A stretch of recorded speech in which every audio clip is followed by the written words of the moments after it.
નમસ્કાર વિદ્યાર્થી મિત્રો, આજે આપણે ધોરણ 7ની अंदर આપણે तीसरा पाठ आए। तीसरा चैप्टर में सच्चा हीरा। सच्चा हीरा जो ये है एक कहानी है। क्या है? एक कहानी है।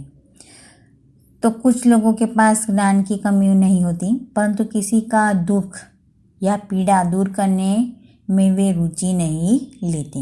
इसके विपरीत कुछ लोगों में विशेष ज्ञान या गुण नहीं होता, पर वे कर्मवीर होते हैं।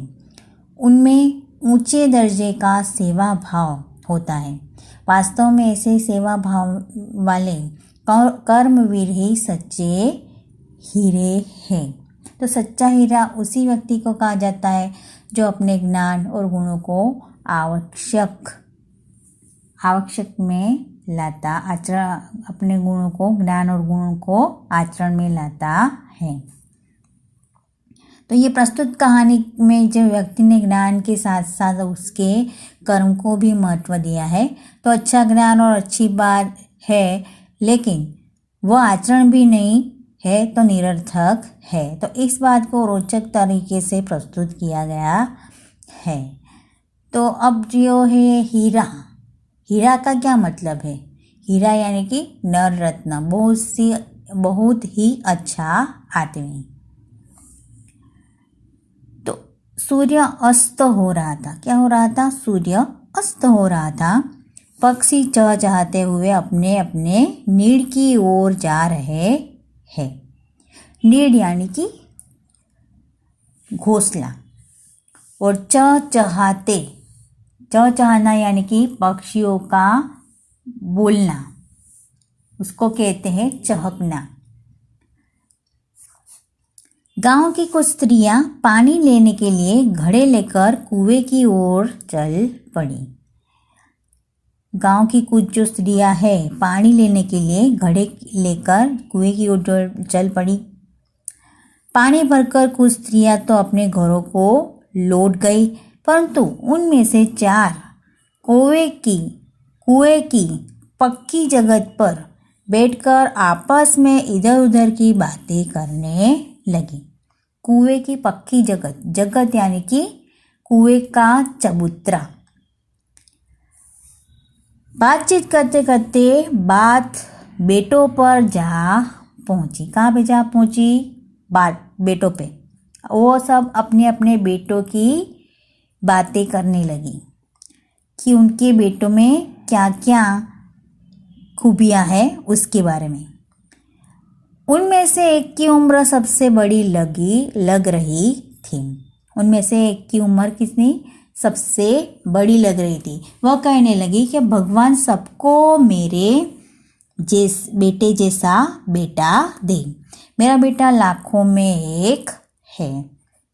उसका कंठ मधुर है। कंठ यानी कि गला।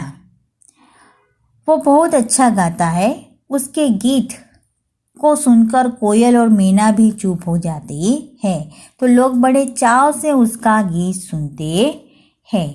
चाव से यानी कि लगन से, बराबर। तो उसकी बात सुनकर दूसरी स्त्री का मन भी हुआ कि वह भी अपने बेटे की प्रशंसा करे।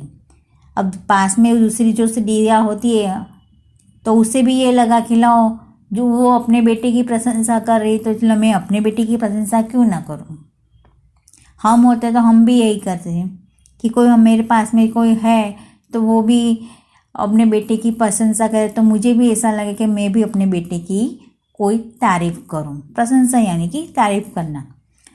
तो उसने पहली स्त्री से कहा, मेरे बेटे की बराबरी कोई नहीं कर सकता। दूसरी स्त्री क्या कहती है कि पहली स्त्री से कहा कि मेरे बेटे की कोई बराबरी नहीं कर सकता। क्यों? क्योंकि वह बहुत ही शक्तिशाली और बहादुर है। क्या कहती है? वो शक्तिशाली और बहादुर है। बराबरी यानी कि तुलना, एक दूसरे की तुलना, क्षमता जो समानता होती है वो। और शक्तिशाली यानी कि बलवान। वह बड़े बहादुरों को की पछाड़ देता है। पछाड़ना यानी कि हराना। वह आधुनिक युग का भीम है। आधुनिक यानी कि अर्वाचीन यानी कि नवीन, नए जमाने का। यह सब सुनकर तीसरी औरत भला कैसे चुप रहती। अब तीसरी औरत भी अब कैसे चुप रहती, वो भी अपने बेटे की तारीफ करने लगती है। वह बोल उठी कि मेरा बेटा साक्षात बृहस्पति का अवतार है। क्या कहता है? साक्षात यानी कि प्रत्यक्ष, बृहस्पति यानी कि कैसा? देविका, देवों का गुरु, देवी के गुरु, बराबर। वह जो कुछ पढ़ता है एकदम याद कर लेता है। देवों की देव जो गुरु होते हैं वो यानी कि सरस्वती देवी, तो ऐसा लगता है कि मानो उसके कंठ में सरस्वती का निवास हो। सरस्वती यानी कि विद्या की देवी, निवास यानी कि घर, रहने का स्थान। ठीक है। तीनों औरतों की बातें सुनकर चौथी स्त्री चुपचाप कैसे बैठी।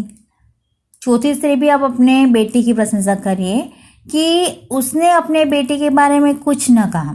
चौथी स्त्री जो है उसने अपने बेटे के बारे में कुछ भी नहीं कहा, पर पहली ने उसे टोकते हुए कहा, क्यों बहन, तुम क्यों चुप हो? तुम भी तो अपने बेटे के बारे में कुछ बताओ। चौथी स्त्री ने बेटे ने बड़े ही सहज भाव से कहा, मैं अपने बेटे की क्या प्रशंसा करूं? वह तो न तो गंधर्व सा गायक है, न भीम सा बलवान और न ही बृहस्पति सा बुद्धिमान। टोकना यानी कि उसे रोकना, पूछताछ करना। तो सहज यानी कि सरल, नम्र, और गंधर्व यानी कि देवलोक के गायक। हीरा यानी कि अच्छा बेटा। कुछ समय बाद जब वे सब बड़े घड़े सिर पर रखकर लौटने लगी तो तभी किसी गीत का मधुर स्वर सुनाई पड़ा। तो सुनकर वो पहली स्त्री बोली कि सुनो, मेरा हीरा गा रहा है। हीरा यानी कि उसका अच्छा बेटा, नर रत्न। तुम लोगों ने सुना उसका कंठ कितना मधुर है। वह लड़का गीत गाता हुआ उसी रास्ते में निकल गया और उसने अपनी माँ की ओर कोई ध्यान नहीं दिया। उसकी माँ की ओर उसने ध्यान दिया ही नहीं। इतने में दूसरी स्त्री का बेटा उधर से आता दिखाई दिया। दूसरी स्त्री का बेटा भी उधर से आता दिखाई दिया। दूसरी स्त्री उसे देखकर गर्व से बोली, देखो यह मेरा लाडला बेटा आ रहा है। लाडला यानी कि प्यारा, दुलारा। शक्ति और सामर्थ्य में उसकी बराबरी कोई नहीं कर सकता। सामर्थ्य यानी कि बल। वह यह कह रही थी कि उसका बेटा भी उसकी ओर ध्यान दिए बिना ही निकल गया।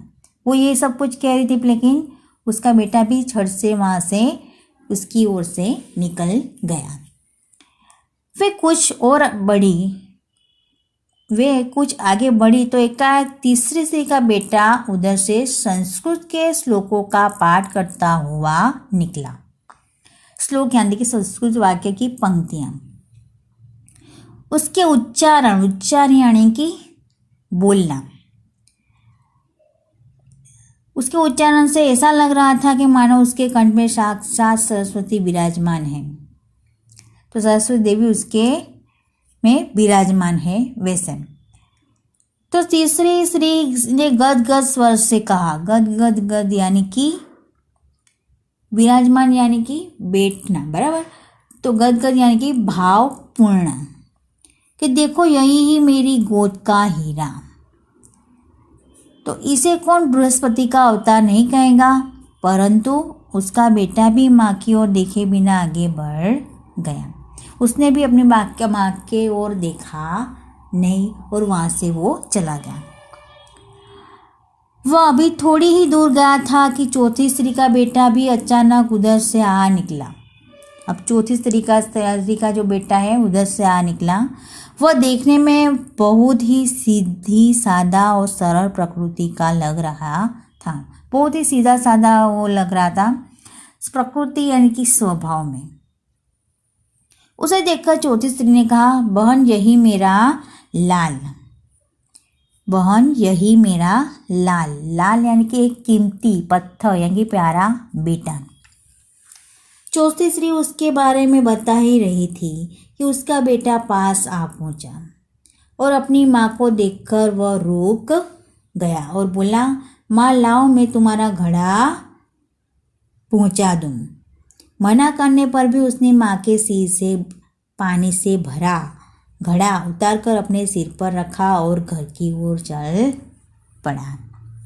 क्या बोलना, चौथी स्त्री का वह जो बेटा जो है वो बड़ा ही भले ही सीधा साधा था लेकिन उतना ही समझदार है कि उसने ये लगा कि उसकी माँ के सिर से जो घड़ा जो का भार है उसे मैं कम कर दूँ, इसलिए उसने उसकी माँ का जो घड़ा जो है वो अपने सिर पे लगकर घर की ओर चल पड़ा।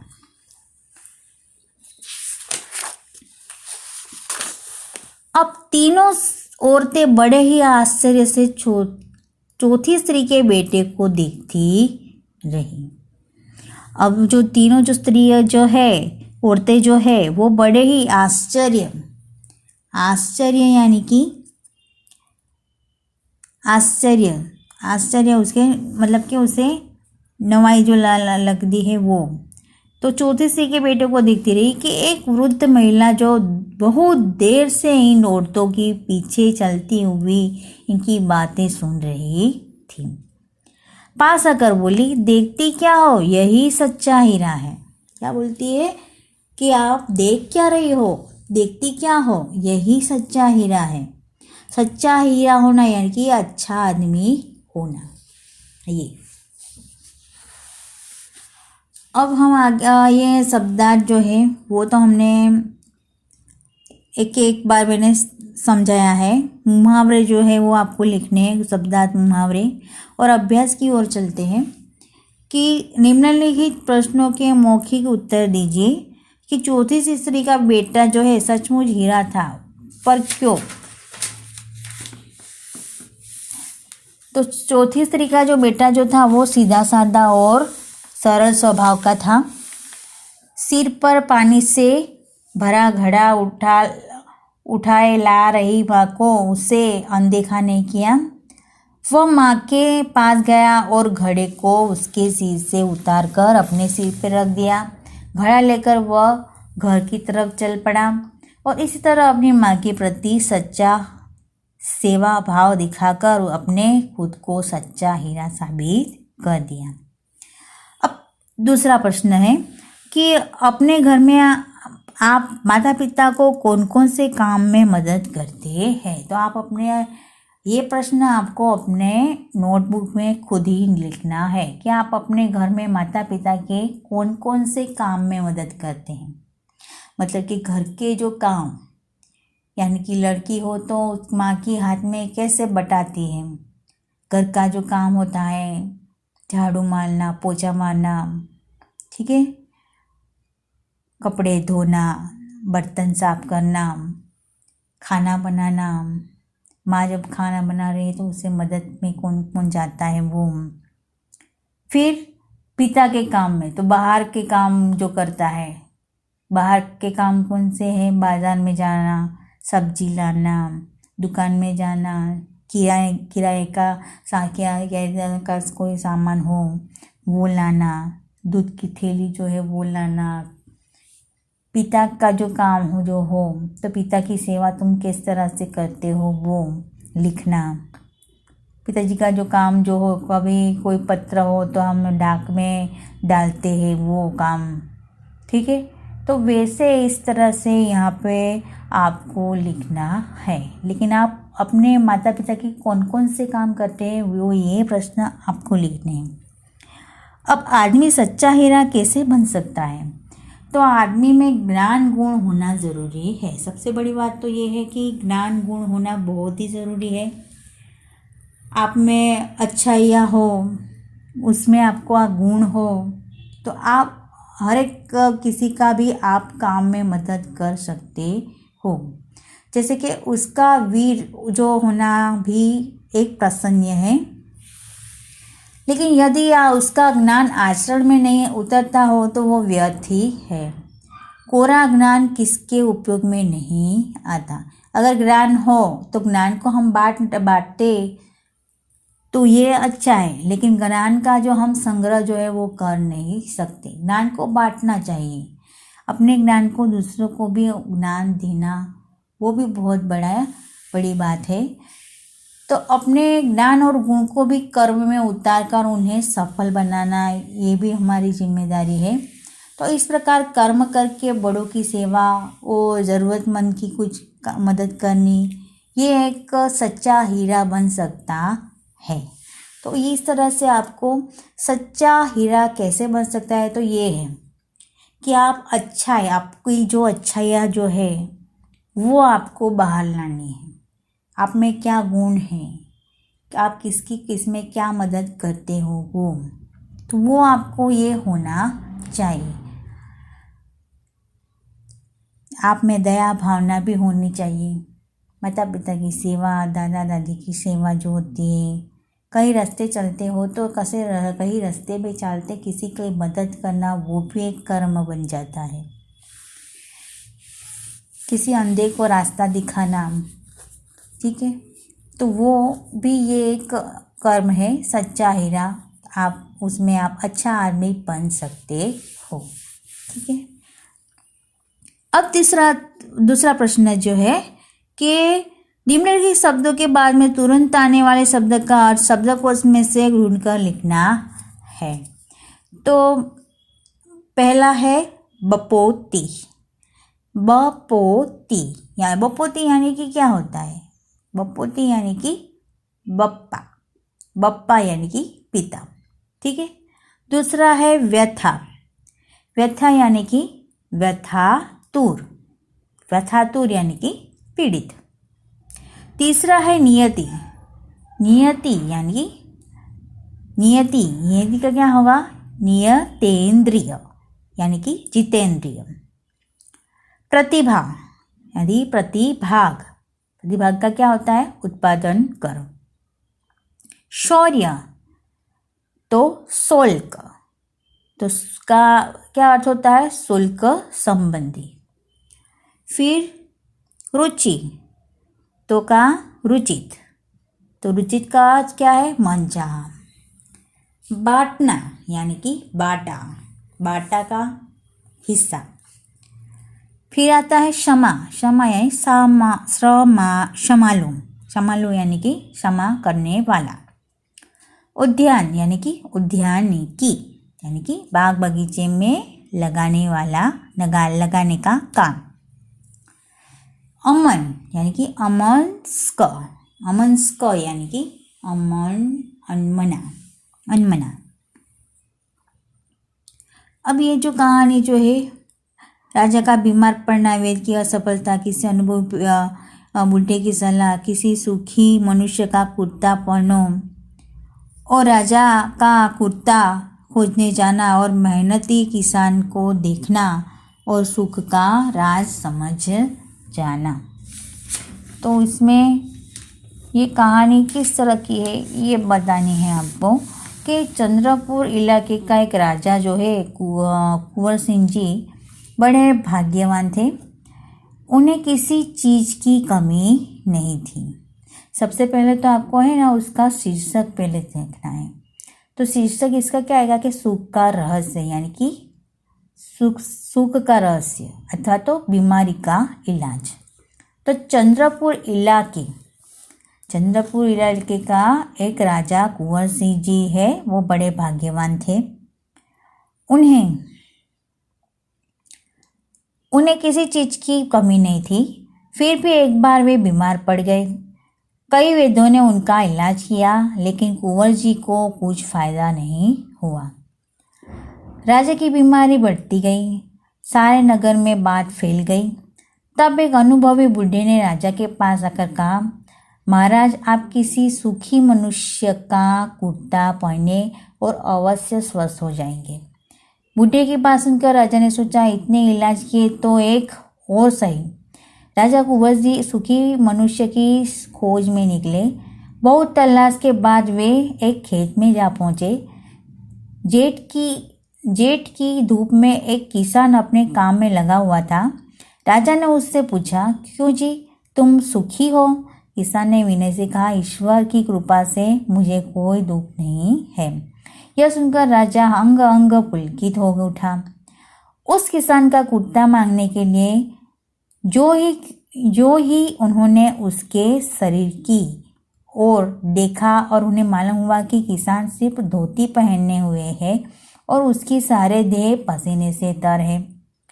फिर वो तुरंत राजा समझ गया कि कठिन श्रम करने के कारण ही यह किसान सुखी है। तो राजा ने आराम चैन छोड़कर परिश्रम करने का संकल्प किया। थोड़े ही दिनों में राजा की बीमारी दूर हो गई। और यहाँ पर ये कहानी जो है ख़त्म हुई। तो उसका सीख है कि श्रम से ही स्वास्थ्य प्राप्त होता है और सच्चा सुख मिलता है। अब प्रश्न 4 में जो कहानी जो है पुराने ज़माने की बात, कलंक पुराण जो वो है वो आपको नहीं लिखनी है। अब यहाँ पर कुछ सारांश है। प्रश्न 5 में लिखना है कि नंदनवन में एक छोटा सा तालाब था। तालाब में शीतल का जल में राजहंस रहता था। बड़ा सुंदर था। उसी तालाब के पास वाले पेड़ पर दुष्ट कौवा रहता था। वह राजहंस की सुंदरता पर ईर्ष्या करता था। एक दिन शिकारी जो थका हुआ तालाब में पास आया। उसने तालाब में पानी पिया और पेड़ के नीचे विश्राम करने लगा। उसे नींद आ गई। कुछ देर बाद शिकारी के मुंह पे धूप आने लगी। राजहंस को दया आ गई। राजहंस ने वृक्ष पर बैठकर अपने पंख फैला दिए, जिससे शिकारी के मुंह पे छाया आ गई। तो कौवे से हंस की भलाई और उस शिकारी की सुखद नींद देखी नहीं गई। उसने शिकारी को परेशान करने का सोचा ताकि शिकारी हंस को मार डाले। कौवा उड़ता हुआ शिकारी के पास आ गया और उसके सिर पर चोंच मारी और उड़कर दूर जा बैठा।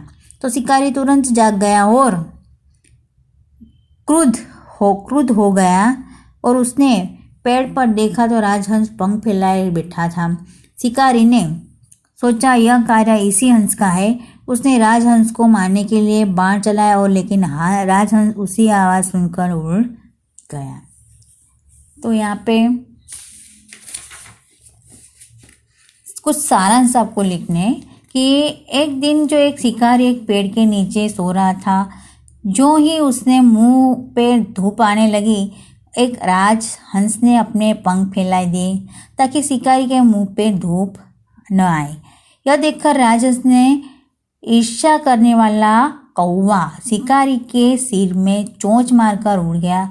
शिकारी उठा और गुस्से में आकर बाण चला रहा था कि उसके पहले ही राजहंस उड़ गया। राजहंस को मरवाने की कौवे की युक्ति धरी की धरी रह गई। ठीक है, तो ये इसका सारांश है। तो ये इस तरह से सारांश आपको इसके लिखने हैं। अब स्वाध्याय जो है वो आपको अपने आप ही लिखना है कि पहली स्त्री का बेटा, दूसरी स्त्री का, तीसरी स्त्री का और चौथी स्त्री का, वो आपको आगे के पे हमने पाठ समझा है तो उसी में आपको मिल जाएगा। तो आप ये सरल है तो आप लिख सकेंगे। और ये निम्नलिखित कौन किसे कहता है वो भी आप लिख सकेंगे कि यह सच्चा हीरा है। तो ये कौन बोल रहा है? तो ये वृद्ध महिला है, वो बोल रही है। सुनो मेरा हीरा गा रहा है, तो ये चौथी स्त्री बोल रही है। देखो यही है मेरी गोद का तारा, गोद का हीरा। तो ये चौथा नंबर है। तीसरी स्त्री अन्य स्त्रियों से कहती है। तो देखो यह मेरा लाडला बेटा जा रहा है, तो ये दूसरी स्त्री बोल रही है। ठीक है। अब यहाँ पर एक भाषा संहिता हम समझ लेते हैं कि भाषा संहिता में कि हम भी तुम्हारे साथ चलते हैं, आज स्कूल में छुट्टी है, रमेश बाग में खेलता है। तो यहाँ पे जो छुट्टी है, चलते हैं, खेलता है, तो ये शब्द क्रिया हो रही है। तो उसका जो बोध जो करवाते हैं, तो क्रिया के जिस रूप से क्रिया हो रही हो ऐसे बोध होता हो तो उसे वर्तमान काल कहते हैं। क्या कहते हैं? उसे वर्तमान काल कहते हैं। क्या कहते हैं? चलते हैं, छुट्टी है, खेलता है, वो जो ये क्रिया हो रही है तो उसे हम वर्तमान काल कहते हैं। तो वर्तमान काल की जानकारी देने वाले शब्द जो है वो यहाँ पर है। मैंने उसे फूल दिया, मैं बाजार जाता हूँ, बच्चे मैदान में खेल रहे हैं, चूहे उछल कूद कर रहे थे, वह विद्यालय जा रहा है, हम प्रयाग जाएंगे। तो ये जो है वर्तमान काल की जानकारी। ठीक है, तो निम्नलिखित वाक्यों को पढ़िए। मीना कल मुंबई गई, हेमंत ने पत्र लिखा, माँ ने दिया जलाया, गीता ने पानी पिया। तो उपयुक्त वाक्यों में से रेखांकित किए गए शब्द गई, लिखा, जलाया, पिया, क्रिया, ये क्रिया पूरी हो गई है तो ऐसा बोध कराते हैं। तो जो क्रिया जिस रूप में से क्रिया हो गई हो तो ऐसा बोध होता हो तो उसे भूतकाल कहते हैं। जो क्रिया जो है वो हो चुकी है तो उसे हम भूतकाल कहते हैं। तो भूतकाल की जानकारी करें। मैंने उसे फल दिए, पिताजी अखबार पढ़ रहे थे, गांधीनगर गुजरात में है, यह चित्र आपको कल दूंगा, यहाँ अक्सर सूखा पड़ता है, हम पहले सूरत में रहते थे, सोमनाथ ज्योतिर्लिंग है। तो ये भूतकाल के वाक्य है। ठीक है, अब तीसरे में अब्दुल कल आएगा, लड़के शाम को खेलेंगे, मीना गुड़िया खरीदेंगी और डाकिया डाक लाएगा। तो उपयुक्त वाक्यों में रेखांकित किए गए शब्द आएगा, खेलेंगे, खरीदेंगी, लाएगा, ये क्रिया होने वाली ऐसा बोध कराते हैं। क्या होने वाली है? तो क्रिया जिस रूप में क्रिया होने वाली हो तो वो ऐसा बोध होता हो तो उसे भविष्य काल कहते हैं कि अब होने वाली है। तो माली, यहाँ पर भविष्य काल की जानकारी देख लेते हैं। माली बाग में से फूल चुनेगा, हम हिंदी सीखते हैं, पिंकल कल कहानी की किताब लाएगी, मैं शिक्षक बनूंगा, कोमल छठी कक्षा की छात्रा थी, अनिल कल पतंग उड़ाएगा, मैं बस में जा रहा था। तो ये जो है वो भविष्य काल की जानकारी। कौन सी जानकारी है? भविष्य काल की जानकारी है। तो क्रिया के जिस रूप में क्रिया के समय की उसकी पूर्णता का या अपूर्णता का बोध हो उसे काल कहते हैं। तो काल के प्रमुख दिन भेद है तो वर्तमान, भूतकाल और भविष्य काल, ये तीन जो है वो। तो यहाँ पे हम देखेंगे कि निम्नलिखित वाक्यों में से जिस काल का पता चल रहा हो तो उनके सामने काल का नाम लिखना है। तो रोशनी ने कहानी सुनाई, रोशनी ने क्या सुनाई है? कहानी सुनाई। तो ये है भूतकाल। क्या कहते हैं इसे? भूतकाल। हम परसों घूमने जाएंगे, तो जाएंगे वो है भविष्यकाल। तो यहाँ पे भविष्यकाल आएगा।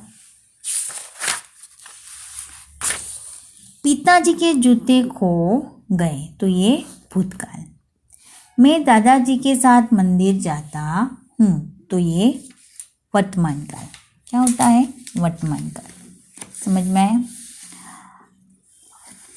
अनीता 7वीं कक्षा में पढ़ती है, तो ये वर्तमान काल। छठा, मैं किताबें खरीदूंगी, तो ये भविष्य काल। बेटी पढ़ लिख कर दुनिया घूमेगी, तो घूमेगी वो क्या होता है? भविष्य काल। हरी रहीम से बात कर रहा था, 8वां, तो ये भूतकाल। और 9वां, मेरे पैरों में दर्द हो रहा था, हो रहा था यानी कि भूतकाल। ठीक है, तो ये हो गया आपका।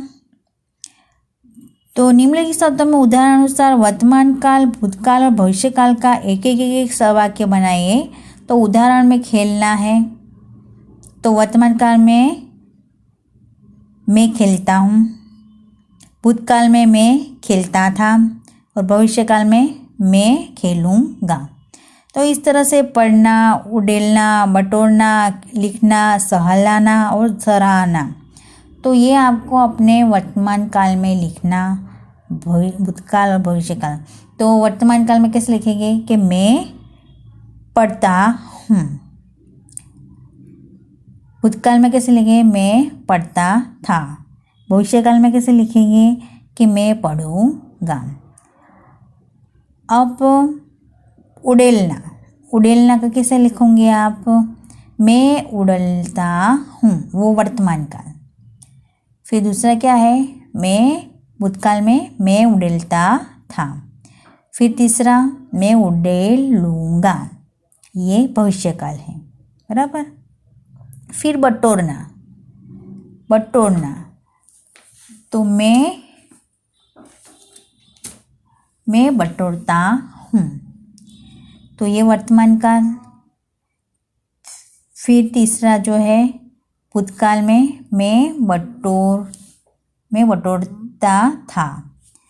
फिर तीसरे में मैं बटोरता हूँ, तो ये भविष्य काल है। नहीं, मैं बटोरूँगा, तो ये भविष्य काल है। तो आप लिखना, भविष्य काल में मैं लिखता हूँ, भूतकाल में मैं लिखता था, अब भविष्य काल में मैं लिखूँगा। अब आएगा सहलाना, तो वो वर्तमान काल में मैं सहलाता हूँ, भूतकाल में मैं सहलाता था और भविष्य काल में मैं सहलाऊँगा। अब आएगा सराहना, तो वर्तमान काल में मैं सराहता हूँ, भूतकाल में मैं सराहता था, भविष्य काल में मैं सराहूँगा, बराबर। तो ये आपका ये जो है स्वाध्याय जो है ये पूर्ण होता है और वो आपको अपनी कॉपी में लिखना है।